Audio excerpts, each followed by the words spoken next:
इस बार भी जिस तरह 2010 के चुनाव में लालू जी के परिवार से कोई चुनाव जीत कर नहीं आया था, इस बार भी लालू जी के पूरे परिवार से कोई चुनाव जीत कर नहीं आएगा। 121 सीटों में से लगभग 100 सीटों के आसपास एनडीए जीत रही है। ये 2010 के रिजल्ट को ब्रेक करने वाला रिजल्ट होगा। आज के चुनाव में महागठबंधन के मुख्यमंत्री के उम्मीदवार भी चुनाव हार रहे हैं। मतदान के बाद एक तो शांतिपूर्ण मतदान के लिए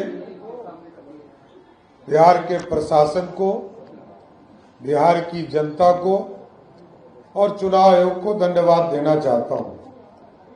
और जिस तरह बिहार के आम मतदाता बाहर निकलकर मतदान करने का काम किए, इससे यह स्पष्ट दिख रहा है कि पिछले चुनाव से 4-5% अधिक मतदान इस चुनाव में हुआ है।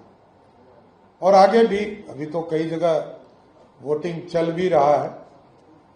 कुछ जिले में 5 बजे तक था, कहीं 6 बजे तक है, और जहां जहां लाइन लगे हैं उसको अभी भी मतदान चल रहे हैं। लेकिन मैं पहले चरण के बाद जो हम लोगों को हमारे प्रतिनिधियों के द्वारा, हमारे उम्मीदवार के द्वारा जो के माध्यम से जो रिपोर्ट आई है, 121 सीटों में से लगभग 121 सीटों में से लगभग 100 सीटों के आसपास एनडीए जीत रही है। और ये 2010 के रिजल्ट को ब्रेक करने वाला रिजल्ट होगा। और आज के चुनाव में महागठबंधन के मुख्यमंत्री के उम्मीदवार भी चुनाव हार रहे हैं। आप देखिएगा, इस बार भी जिस तरह 2010 के चुनाव में लालू जी के परिवार से कोई चुनाव जीत कर नहीं आया था, इस बार भी लालू जी के पूरे परिवार से कोई चुनाव जीत कर नहीं आएगा। सबको चुनाव में हार देखना पड़ेगा।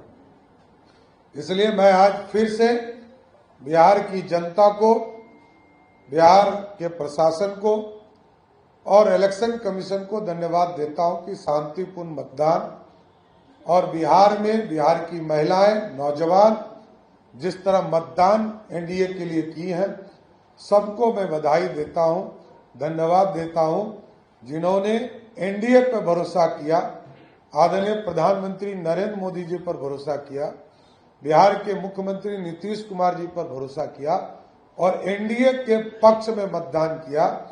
इसलिए सभी को, मैं बिहार के आम जनता को, 121 विधानसभा क्षेत्र के लोगों को धन्यवाद देता हूं। और आगे आने वाले 122 सीटों पर जब 11 तारीख को मतदान होगा तो जरूर उन लोगों से भी आग्रह करता हूं कि इसी तरह थम्पिंग मेजॉरिटी देकर बिहार को अस्थायी सरकार, बिहार की समृद्धि के लिए, बिहार को आर्थिक रूप से बढ़ाने के लिए आप अपना सहयोग दें। धन्यवाद।